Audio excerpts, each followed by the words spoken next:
Coming up in today's video, we'll talk about Bitcoin, which has been selling off a cliff. We'll talk about the dollar, which just broke support. We'll cover indices, which can't stop going up, it seems like. And of course, we'll talk about the dip in gold today. Let's go ahead and jump into all of this, getting started now.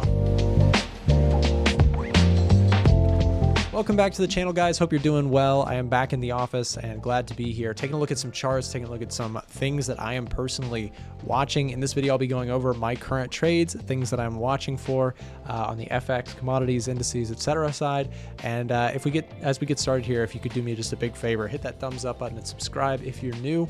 And let's go ahead and get started. So first of all, I want to talk about the dollar index. The dollar index didn't quite make it to that 106.4 level. I really thought we might see price squeeze up to that area, but admittedly, I am glad to see the dollar coming down and actually breaking through a key level of support here.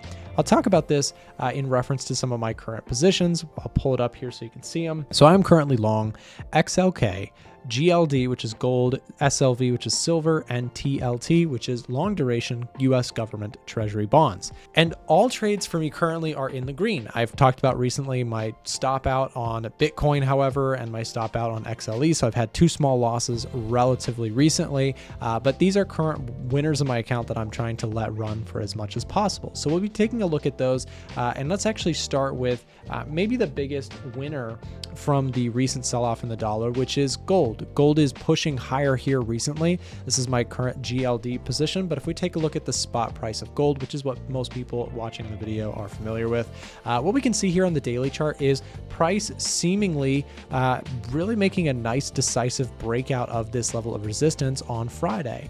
Now today we're seeing a little bit of a pullback. Is this a pullback or is this a reversal? Is this a lower high that's creeping in and we're going to see gold kind of crash lower? No one knows for certain. And that's something that really is important about financial markets. Nobody knows for certain what will happen next. However, I have a game plan. So I entered this trade and have now moved my stop loss into profit. So as I showed you on the GLD trade, so with GLD, I've moved my stop loss up into profit here around $217.12 per share. I'm trading shares because in the US, my limitations for brokerages is kind of frustrating, but in terms of the spot price of gold, which I do my analysis on, we can see that we've broken through this level of resistance. For me, I would like to stay in the trade unless we can't hold at a retest of that area. If we see a retest and price pushes off that level and continues higher, all good, I'll stay long gold.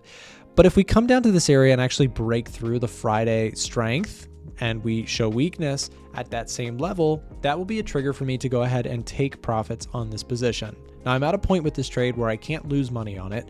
I've taken my risk off the table by moving my stop order into profit. However, if we see this thing continue to trend higher, if we put in a new higher low, I may have the opportunity to trail a stop further into profit, which would allow me to, again, lock in more potential gains on this account. Now, the other thing I think a lot of traders are wondering is, are we going to get back to the previous high around 2450, this range of resistance up in this area? And the bigger question is, if we do make our way up there, are you going to see one colossal sell-off when we get there? And here's my personal opinion. If we see a push up to this level, there's a good chance that it could break it. Why is that? Well, because if we see this thing rally up into the previous all-time highs, there's a reason that it made it there. And the reason likely would be continuation of what it has been so far, which is increased probabilities of an interest rate cut by the Federal Reserve this year. So if we see this week, CPI, which is the big one this week, CPI and PPI Thursday and Friday, respectively, come in soft or show cooling in the inflation story, it is possible that gold could retest these highs and perhaps break them. Again, that would be, the story would be, well, looks like interest rate cuts are coming. Do we know that's going to happen? No. But again, for me, I've got a game plan. I'm going to use price action to get me out of the trade if this idea does not work out. But generally speaking, I think the directional bias is up until proven otherwise. Right now, it's innocent till proven guilty. A quick note on Bitcoin. I had a support level drawn here around the 62,000 level. and price did not hold. So we initially saw a nice wick off the lows and my trade was slightly green, but then on Friday, the big sell off on Bitcoin. So I'm out of this trade after we broke this low. For me, if we do start to see, higher lows on the daily chart or the 4-hour chart, I may look to re-enter this trade. I do like Bitcoin as a potential long position, but only if the chart marks up. So right now, that red candle on the weekly, really not attractive to me, and I'd like to see some higher lows before I try again on this trade. So when we look back at the dollar for traders who are trading FX or gold, or even just keeping an eye on this for the interest in watching indices as well, the dollar has been coming down, and this has been good for most of my trades. Actually, all of my current trades have benefited from this recent weakness in the dollar. We'll get to the other ones in just a moment. But in terms of the dollar, where it's headed, it seems like we are in one big longer-term consolidation phase. And what I mean by that is if you take a look at the daily chart, we're kind of in this choppy back and forth range. Now, in the live stream today, I spoke with James from EliteTraders.io, and he mentioned that, kind of we're hitting this level of support, and maybe we'll reference what he said in the live stream. Check this out. So I'm in very much the same mindset that you are at the moment, but I'm mainly watching this trend line, to be honest. And it's a case of if we can see this break, that would be lovely. So I'm currently in a silver position here. I think it's quite similar to yours, actually. I'm watching the commodities quite closely. I'm looking to get long on gold as well. More of an aggressive day trade rather than a swing trade, to be honest. But yeah, quite bearish on the dollar, especially against other things. So, for example, pound dollar, I think we could see higher prices there. So, for example, we've got stability in the pound now, especially compared to the dollar. Now we've got Labour in the government. It wouldn't surprise me if we could see sort of the 1.3 target get hit. And I think that's actually Goldman Sachs' target as well. I think we do have more room to the downside on the dollar, but to where, I've got no idea. Looking to sell dollar, but we'll maybe reassess that one in a couple of weeks' time. So with the dollar index, if we do see a break of this trend line, that could be a nice start to a continued push down to this 104 level. And maybe we'll just be right back where we started back in late May and June, which is, are we going to break through these lows and really see probabilities for interest rate cuts come full swing?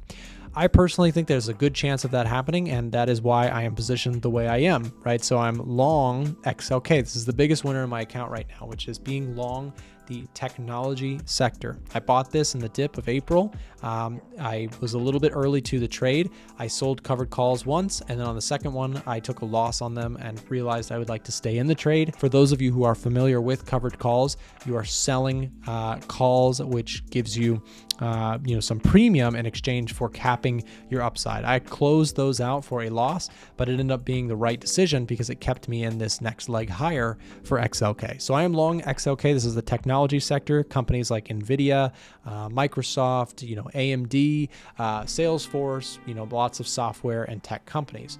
I like that area of the market. I think it's been the easiest trade of the year if you've been long tech, which I have been. It's not my biggest account or my biggest position in the account, but it certainly has accounted for a lot of the gains this year. I continue to stay long, and with this recent break, if we can close decisively above it, I'm going to probably look to trail stops further into profit. But currently, I've got my stop loss below this low here on XLK. Now, you'll notice this does look very similar to the NASDAQ, as the NASDAQ is very tech heavy in its weighting of companies that are in the index. So it's very tech heavy, and same principle applies. The NASDAQ looks really strong. If it does pull back, I like the setups for continued long bias. I probably won't add more to my trade since XLK is already a good size in my account. But you can see NASDAQ getting a bullish reading on the Edge Finder, a +7 score. And if we take a look at the AAII Investor Sentiment Survey, this shows you what stock market investors are feeling about the market. And we do see a slight lean towards the bullish side, but it's not crazy parabolic levels like it was earlier portions of this year. We see a little bit of a lower number here in the latest report. So some people feeling bearish on the market, some people feeling neutral, and a slight majority of the three camps being on the bullish side. Part of the reason reason that I really like the story for being long the NASDAQ right now is because of the seasonality. The month of July is, for the NASDAQ, at least on the last 10-year historical average, the most positive expected month. So probabilities are that we see a strong month in July, and so far that's been playing out well. It's been correct for most of this year, where we've expected a lot of positive months in the first, half, and we've seen that many times. So as we go into August, I'll stay probably bullish unless something substantially changes in the economic data. And then September and October are historically more weak periods of the year for the NASDAQ and S&P 500. Here's a list of current top setups on the Edge Finder, going everything from the Australian dollar, gold, a lot of Aussie pairs, by the way, the Euro US dollar, the NASDAQ, silver, S&P 500. And then if you take a look at the bearish side, we've got things like USD CHF, which I'm already short on. I'll talk about that in a second. Actually, let's pull that up. So I'm also short USD CHF, and this trade's going pretty well. If we do put in a lower high, it'll give me a chance to trail a stop on this one if we do see this thing roll over and take out the lows. But I shorted this on the daily chart. You can see right here, rejection off of this level. And in fact, this was a 61.8% retracement level. You can see there it is. So price came up to that level, rejected it, and then I got short shortly after with a stop loss above the highs. I would like to trail that stop into profit if we see on the lower time frames, like the 4-hour chart, a lower high and a lower low. So I'm looking for that in my trading here on the USD CHF trade. By the way, if you guys would like to try out the Edge Finder, which is our software tool here that helps you look at market data across the board, you can get a copy for 30 days if you'd like to try it out. There will be information for that down below in the description of this video. So check it out, try it out for 30 days, see if it's right for you. If you're looking to use fundamentals in your trading, this is the tool for you. I use it every single day, and so do many traders all over the world. So quick recap of NFP, which is really important to the story here this week. Jobs data came in about as expected for the month of June. But what was more interesting was this yellow line, which shows revisions in the month of May went from 272,000 jobs, which is what we got. They revised the number down to 218. That is a substantially different number. And so we saw some slowing in the jobs data as of the report on Friday. Not only that, you also saw wage growth, which has been trending lower. This is good for the inflation story. People getting less wage increases.